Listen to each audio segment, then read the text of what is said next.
Let me guess. You started your podcast to help people and not make money, right?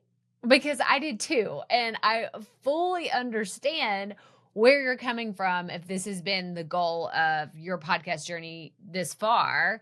But here's the truth. If you wait too long to monetize your podcast, you're actually missing out on real opportunities that can support all of your efforts that you're using to grow your show and your audience and your business. So, in today's episode, this is the third part of our 5-part series, Why Do Podcasters Ignore?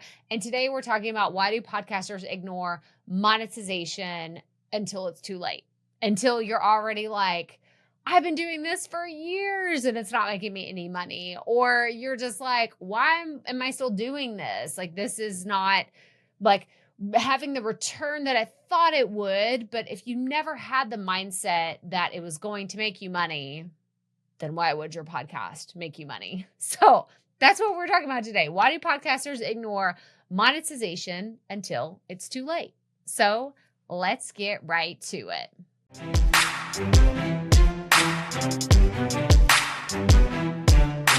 Welcome back. I'm so happy that you joined us today because in this 5-part series, we have just been breaking down why do podcasters ignore their audience? Why do podcasters ignore their data? And now we have come to one that I truly love this subject. I love all of these subjects, right? I love talking about podcasting and all the different pitfalls that we come into and the challenges that we face, obstacles and how we can overcome them. But this one specifically is one that I wish I would have paid more attention to at the beginning of my podcast journey. So quick backstory. Hello, if we haven't met, I'm Crystal Profit. I'm a podcast coach, content strategist. If you've been around here for a while, you know the spiel about, a little bit about my story, but what you may not know is I've been podcasting since 2018.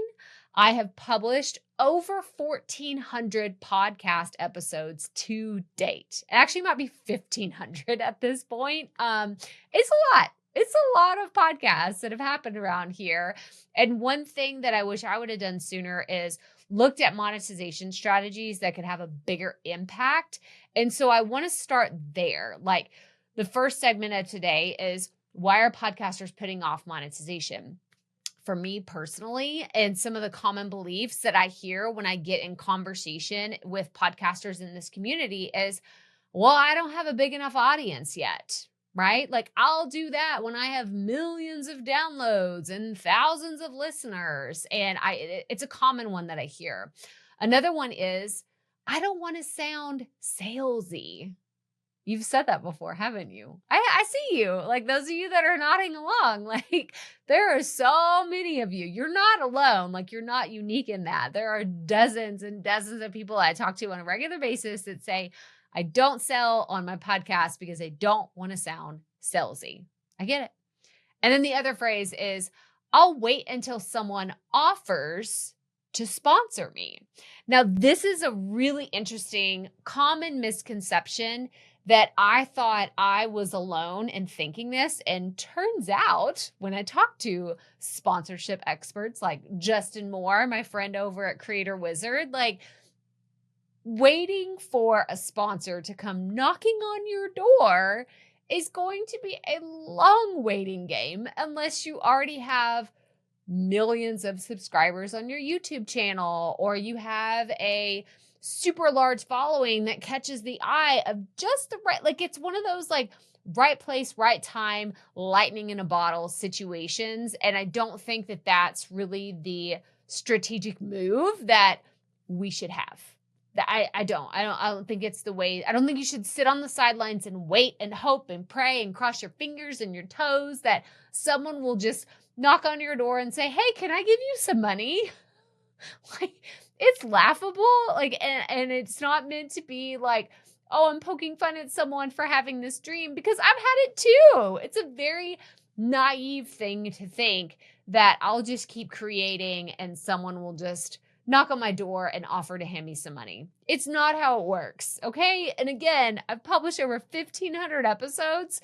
No one came knocking on my door and said, please let me offer you some money without a few things in place, okay? Like I will say, I've had some really interesting partnerships and incredible brand collaborations over the years, but they all came with some hard work, okay?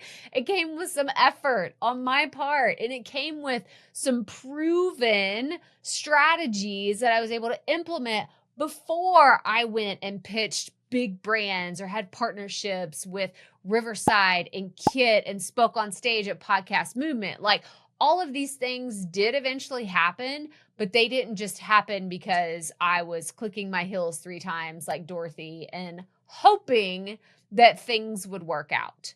So that's a little bit of like why people put it off. Now let's move into ways to be like your big thing before you have a big product or audience or channel or podcast, however you want to think about your content, because I think that people get wrapped around the axle thinking, well, I have to have at least this. And this, right, saying that in quotes, is 10,000 email subscribers, like people on your email list. Or I need to have 50,000 followers on Instagram. Or I need to have 100,000 subscribers on my YouTube channel. Like, I mean, like I'm big enough when this happens, quote unquote, is typically what holds a lot of people back from pursuing anything, from pursuing any kind of monetization.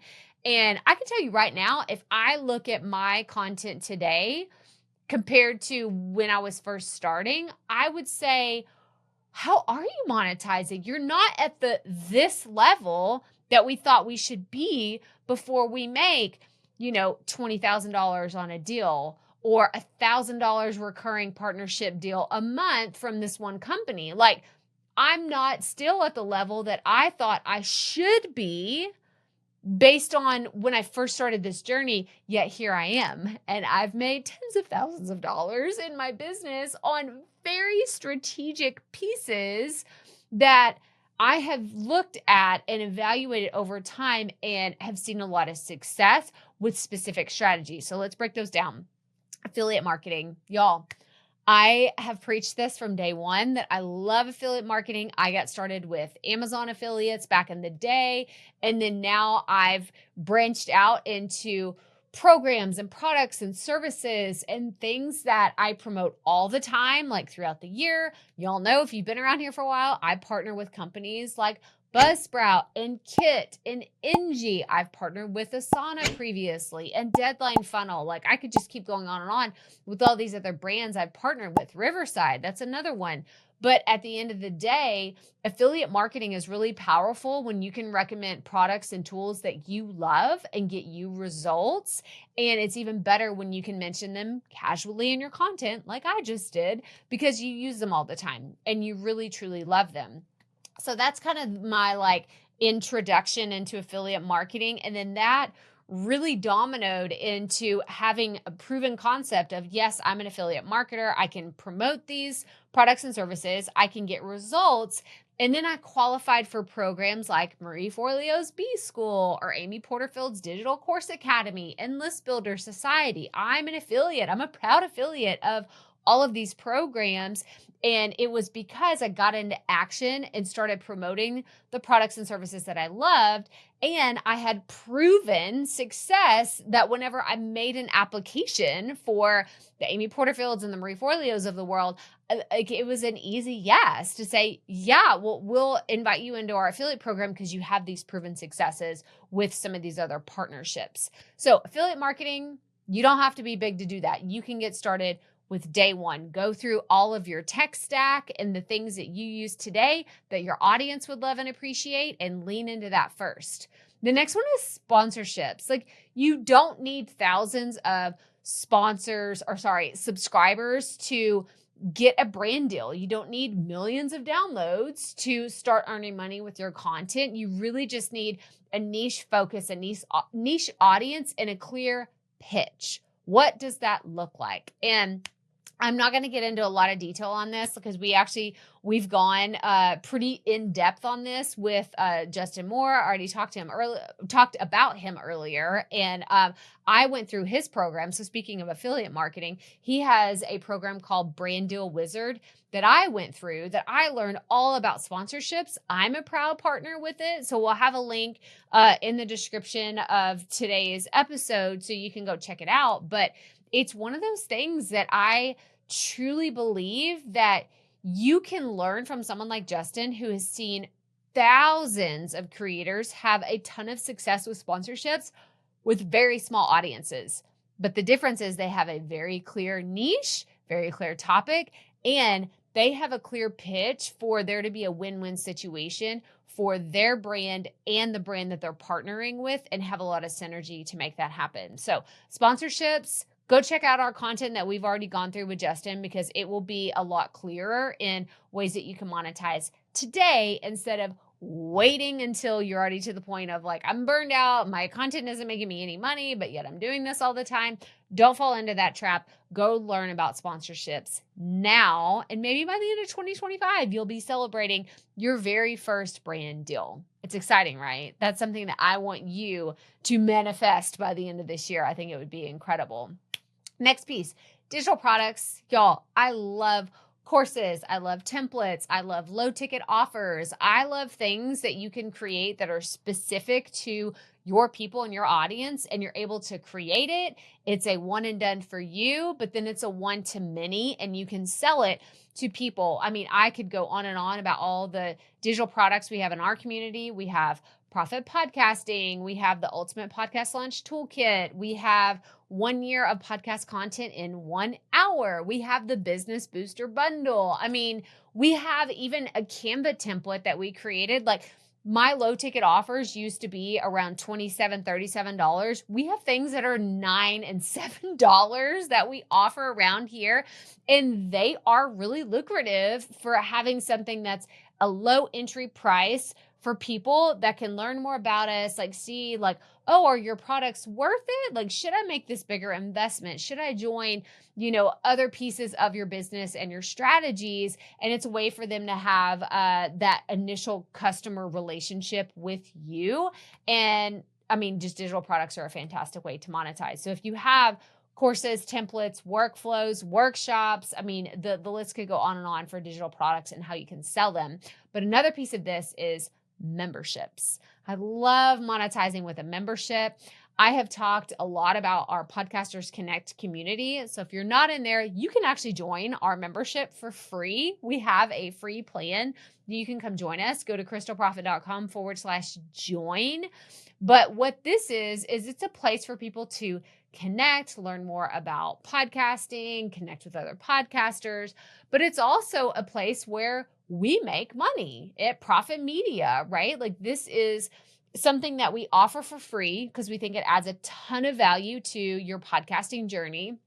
But also we have premium offers that are exclusive to paying members, like content audits and coaching calls and other promotional opportunities that are available within our community. But I think that memberships could be a fantastic way for you to go, and you don't have to have, again, a huge audience. What if you have 100 dedicated listeners and you can convert them into 20 monthly paying members of a membership, right? Like, $20 or 20 people, right? And let's say it's $100 a month. Like, you got a really fantastic business model just by offering something that's super niche, and a membership can be quite lucrative. So all of these to say that I'm throwing all of these out there as there are options for you to monetize well before you're a big name in your industry. You don't have to have the super large presence in order to monetize your content. So don't get hung up in the numbers. If you have to hit the certain milestone,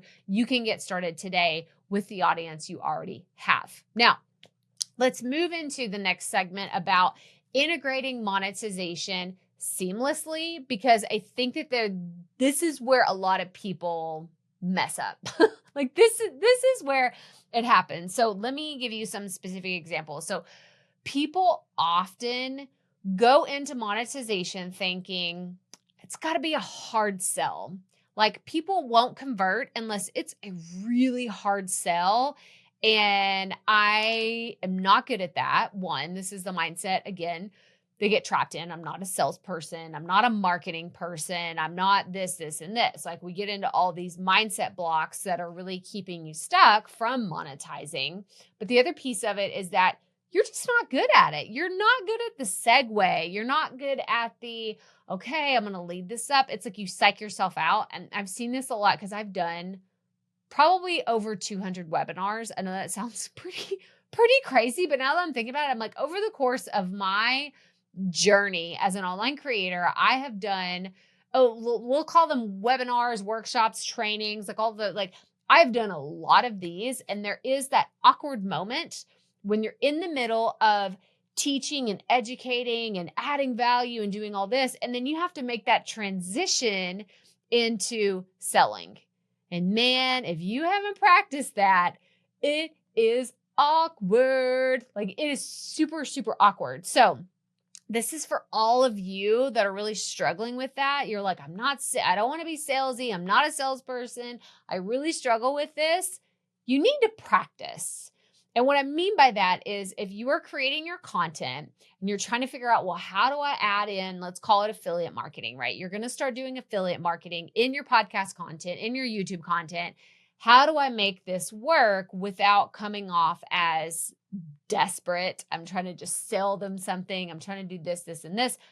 You make it not about the thing. You make it about the value that you can add to someone where it is easy to go from educating, informing, motivating, giving them that first piece of value. The ask is very simple because you're giving them that next step. So here's a great, like fully blown example of email marketing. So when I think about, I've done a ton of videos for kit. So I was a kit creator for a while. And what we would do is, we would get information about like, okay, we're going to create videos about these specific features of kit. And instead of just being like, oh, I'm a kit partner and, go sign up, make sure you sign up. Have you signed up yet? Like that to me is like just a salesy video. And I would turn that off very, very quickly.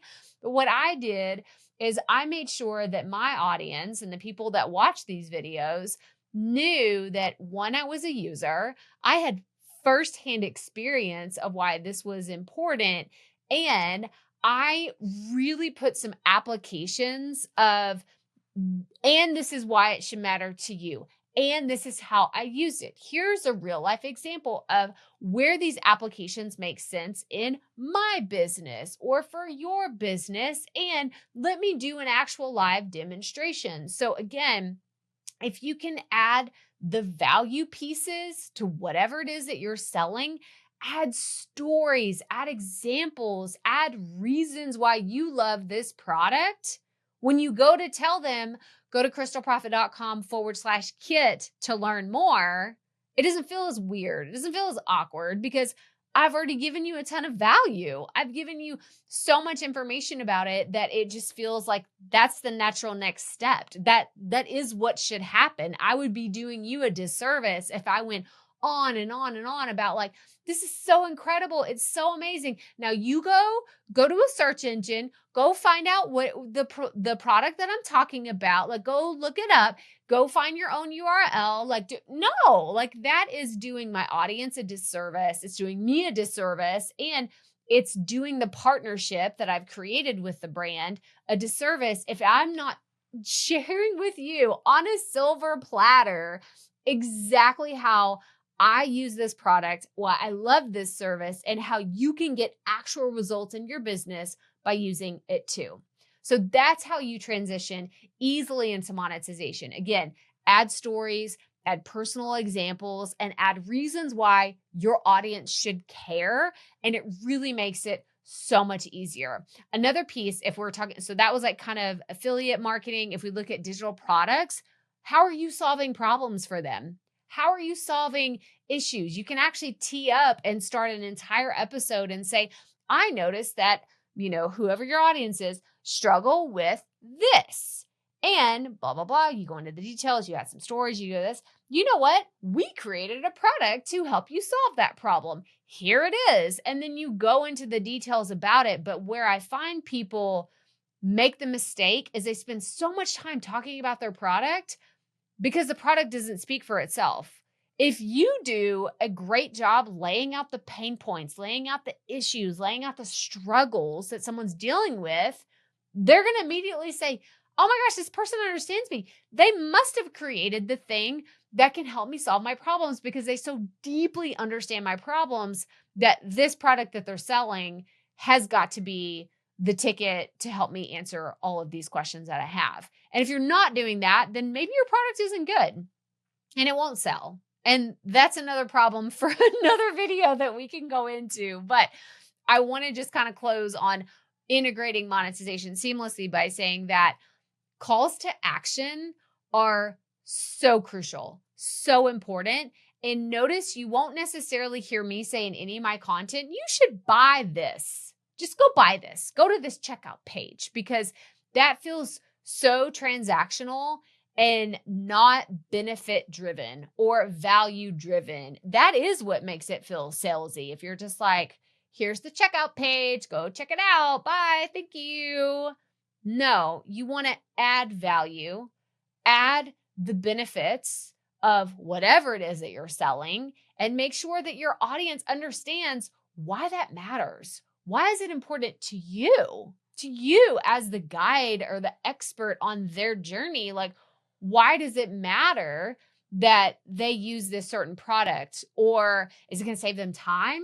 Is it going to save them money? Is it going to save them energy? Is it going to save their sanity? Is it going to make their lives better? Like, what is it? What are those things? If you don't know, then maybe you need to do some deeper work in your content and share those things before you tee up whatever it is that you're trying to sell them. But if you are showing up weekly, like if you're already on a consistent basis of publishing content on a weekly or regular basis, whatever that looks like for you, I challenge you, okay? This is my first like big challenge in this entire series.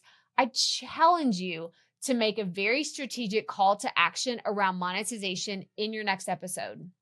And if you're in the middle of creating courses, because I know I've talked to many people, we just had a recent content audit within Podcasters Connect, and the person that got an audit, they have a coming soon page for their digital course. Like they're in the middle of creating their digital course.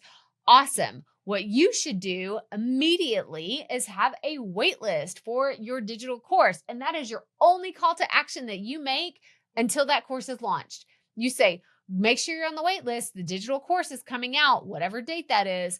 Get on the wait list. Are you sure you're on the wait list? And then that is your CTA until you're ready to say, now we have the program. It's available. Go to this URL and go check it out. Like there's all kinds of other ways that we can drive marketing and urgency and getting people to convert. But at the end of the day, if you're not asking your audience to buy anything from you now, today, then why would they in the future? Why would they?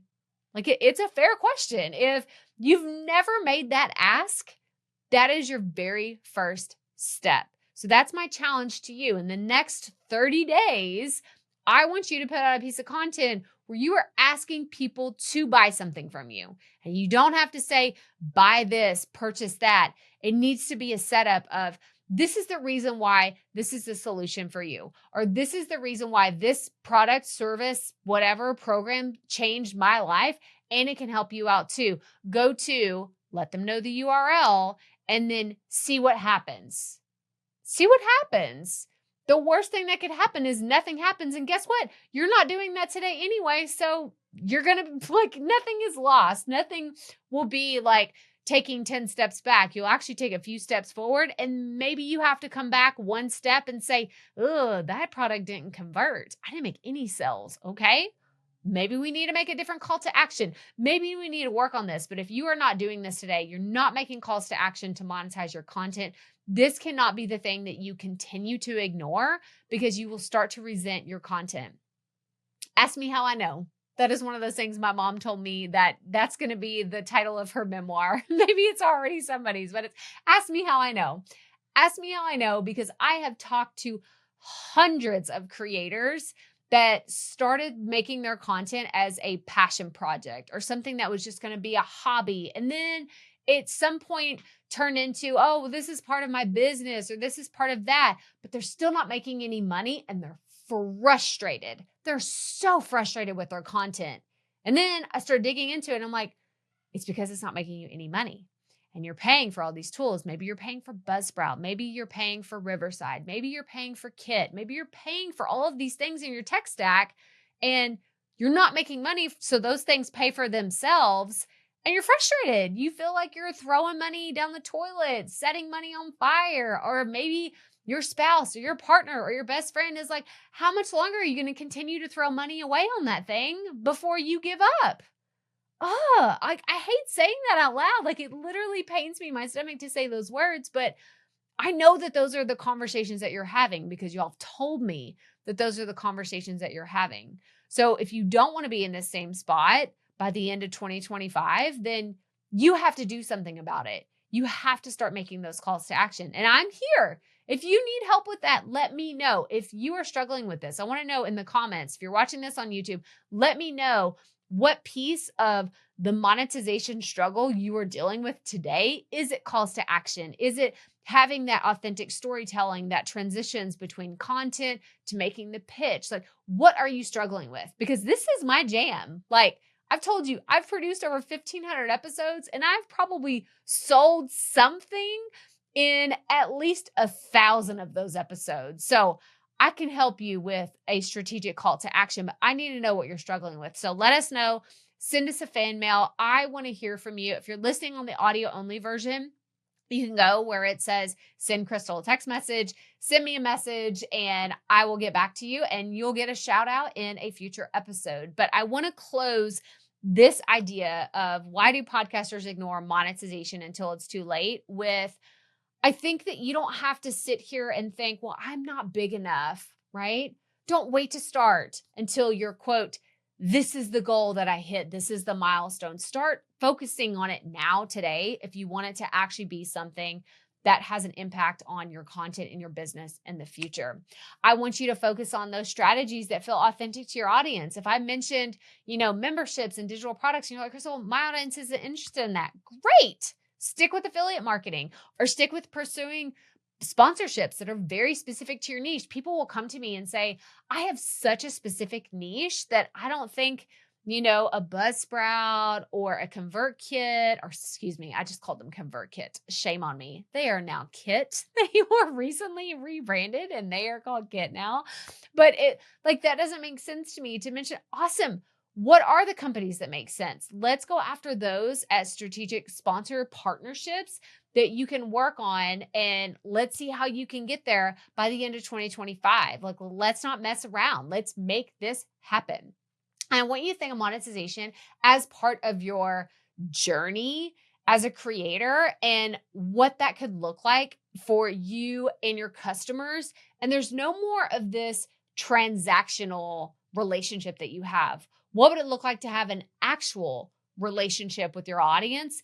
And you're offering them these best-in-class products, the best-in-class advice, best-in-class solutions to someone that you can actually help. You're helping them. You're offering value by offering products and services and programs and all the tools and resources that you're going to be selling to them, right? You are selling, but you're leading with value first. You're leading with benefits first. You're helping them solve their problems. And that's how I want you to shift the mindset around monetization. But let me know, again, reach out, send me a fan mail, send me a DM on Instagram, put a comment here, reply to one of my emails. Like, there's so many different ways that you can, we can continue this conversation. And again, join us in Podcasters Connect, right? We have conversations all the time in there around monetization, crafting compelling content, understanding your audience. Like, these are just the last 3 months worth of coaching calls that you could go watch immediately whenever you upgrade to a premium member. So go check that out, crystalprofit.com/join. But speaking of fan mail, right? I mentioned fan mail earlier, and we actually had 2 that we need to catch up on. So I'm going to give 2 shout outs in this episode. So today We are talking to, so Amy Connell, she's a friend of the pod, been around a long time. And she said, great episode today. This is our tagline episode we released. She said, I actually just changed my tagline and will be incorporating it into my intro soon. I help women age with grace and strength. So she has the Graced Health podcast. And she said, just to make sure I get the strength portion covered in each episode, I've changed my outro to include a simple strength tip.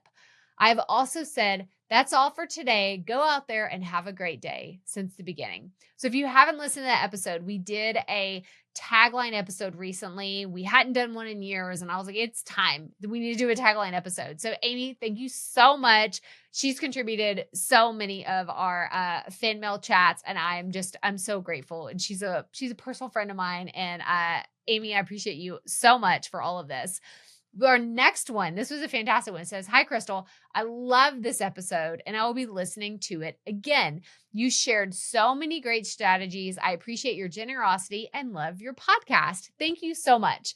They did not leave their name. So somebody from Encinitas, I can never say that, California. Thank you so much. I think that you were mentioning either our why podcasters ignore their audience. I'm pretty sure that's the episode you were referencing. But again, thank you so much for being a listener and a fan of the show. And I'm grateful for everybody that is here today. But that's all I have for you. So stay tuned for our next part of our series when we continue to explore topics around why do podcasters ignore? Make sure you hit that follow or subscribe button wherever you are listening and watching today. And as always, remember, keep it up. We all have to start somewhere.